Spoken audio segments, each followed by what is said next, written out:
Athletic trainer in an emergency situation, but who does an athletic trainer use when they need help? That answer lies with a local group. Bob Herzog has a story on how their success is helping nationwide, and this Athletes at Risk. Across Ohio, athletes have collapsed on playing fields, and we've brought you their stories. Like Zaharias Hillman in Cleveland, whose athletic trainer was just 2 weeks onto the job when he collapsed. His eyes were rolled back in his head and felt he didn't have a pulse. Started chest compressions. Every time I see him, he was at all the basketball games. I thank him, hug him, because I'm like, without you, you never would have known what happened. Or BENNETT HART in FAIRBORN, whose heart stopped.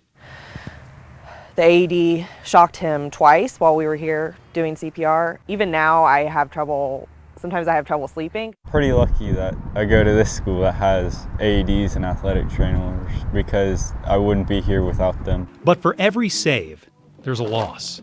When EMS leaves and the headlines disappear, left behind is an athletic trainer who responded. That day will always be a part of me now. It's something I think about every day. During that second half, I was kind of looking to, some colleagues, to maybe get some support. Then David got a call from an athletic trainer who was the member of a group called AT's Care. It's a group that offers support one athletic trainer to another.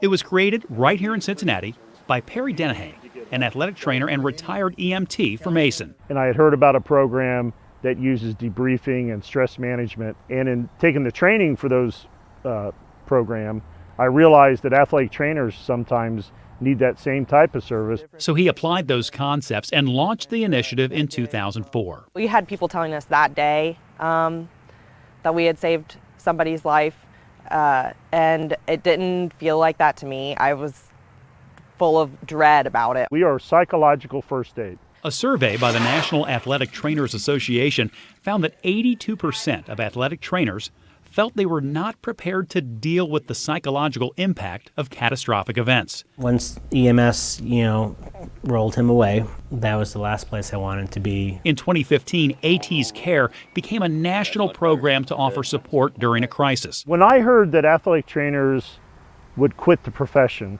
and I heard from that athletic trainer feel like they were abandoned. They were told to get back to work and they weren't ready for work. And that's not right. AT's Care has seen how talking heals. They've also seen how holding in a tragedy has emotionally destroyed some in the industry. Jen Mag has been an athletic trainer in small-town Ohio for more than 25 years. Had this been around years ago, I lost an athlete. He was in a car accident on the way to school one morning. Very close to him, so sorry. I try to give them empathy and listen to what has affected them the most. They never show up unsolicited. They call after hearing about an event to find out how the athletic trainer is doing. A lot of them will pause and ask the question, you want to know about me? Just kind of talking me through my drive home and just staying on the phone with me and, offering support. So that was a hard night.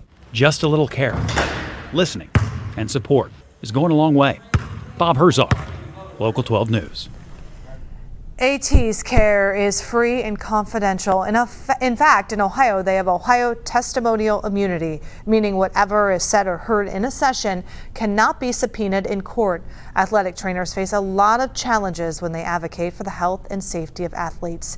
And we have covered a lot of this in our series, athletesAtRisk.com.